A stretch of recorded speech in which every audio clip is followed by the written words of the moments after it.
At 6:17 a.m. on February 14, 2025, a woman whispered into a 911 operator's headset, "I think my neighbor is gone." She didn't sound frightened. She didn't sound emotional. She sounded careful, as if choosing the exact words mattered. "The lights are on. His car is here, and he hasn't answered his phone in 3 days." 40 minutes later, officers unlocked the front door of a quiet suburban home in Montgomery County, Ohio, and stepped into a house that felt paused mid-life. No blood, no broken furniture, no body. What they didn't yet understand was that this was not an isolated disappearance. It was the 7th time the same street had quietly erased a human being.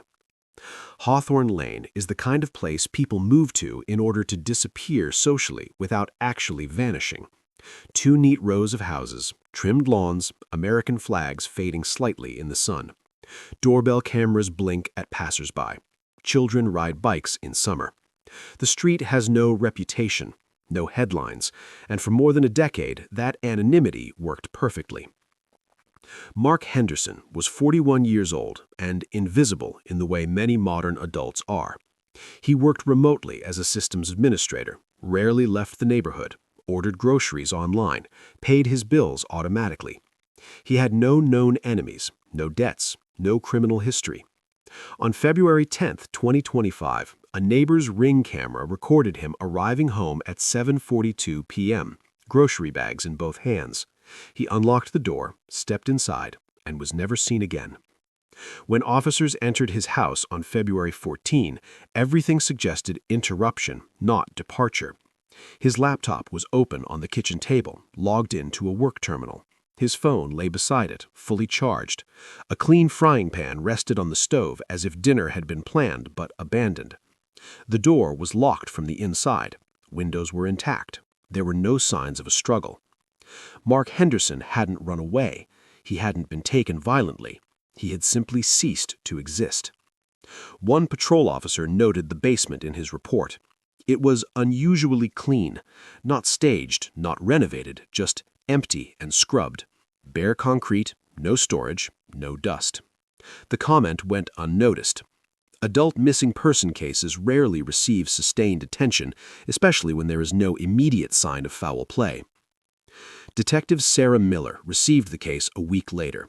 New to the county, transferred from Columbus in late 2024, she approached it methodically. She requested cell phone data, bank activity, email access. Everything stopped abruptly on the night of February 10. No outgoing messages, no movement, no transactions. That in itself was odd. Even people who leave voluntarily leave digital footprints. Mark Henderson left none. Sarah expanded her search to the street. Hawthorne Lane had history, not dramatic history, not obvious crime, but a pattern that only emerged when cases were viewed together. Since 2013, 6 residents within a 3-house radius of Mark's home had vanished. Each disappearance looked mundane in isolation. Together, they formed a quiet rhythm. Every 2 to 4 years, someone would simply be gone.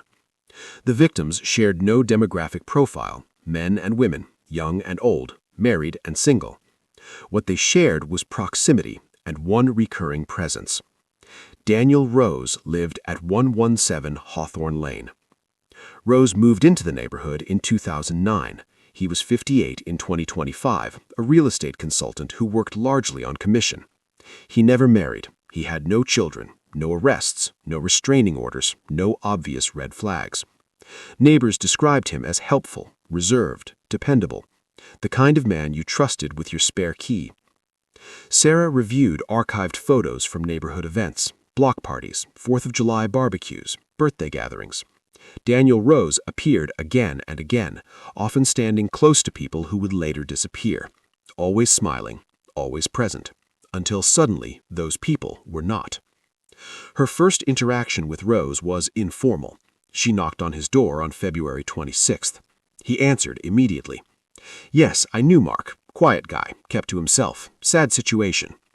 His home was immaculate. The air smelled faintly of disinfectant. When Sarah asked about his basement, Rose chuckled. "I like things clean. Is that a crime now?" As she was leaving, Sarah turned back. Did you ever go into Mark Henderson's basement? The pause lasted less than a second, but it was there. No, why would I? The warrant came 6 days later. The basement of 117 Hawthorne Lane was not a crime scene in the traditional sense. There were no bodies, no obvious weapons. What there was instead were absences. Chemical traces indicating repeated deep cleaning, microscopic blood residue from at least 4 individuals, bone fragments caught in a drain, ground too small to identify without advanced analysis. Behind a false wall, investigators discovered a narrow room with no windows, scratches along the drywall, old restraint points drilled into the concrete, a ventilation duct feeding directly into the house's main air system. Sound from inside the room would never reach the upper floor. This was not a place of violence. It was a place of waiting. Digital forensics raised more questions. Rose's doorbell cameras went offline during key time windows surrounding multiple disappearances, always logged as system errors. His phone location data showed unexplained gaps. Financial records revealed cash deposits inconsistent with his reported income. Daniel Rose was arrested on March 5, 2025. During interrogation, he remained calm, cooperative. He acknowledged knowing the missing individuals. He denied harming anyone. When confronted with forensic evidence, he requested an attorney. He never confessed. He never explained. On March 9, 2025, Daniel Rose was found unresponsive in his cell. The medical examiner ruled the death cardiac arrest. There were no signs of suicide, no evidence of assault, no note. With Rose dead, the investigation stalled. Search warrants expanded to storage units, secondary properties, remote land parcels. Nothing definitive was found. Digital analysis uncovered encrypted files that could not be accessed, contact lists with names that led nowhere, phone numbers that were no longer active. Media attention surged briefly, then faded. Headlines referred to a suspected serial disappearance facilitator. Officials avoided the word killer. Families demanded answers that no one could provide. Mark Henderson's body was never recovered. Neither were the others. In April 2025, 117 Hawthorne Lane was boarded up by court order. The basement was sealed. The house was listed as evidence, not property. New families moved into neighboring homes. Children rode bikes past a place where no one could explain what had happened. The case remains officially open.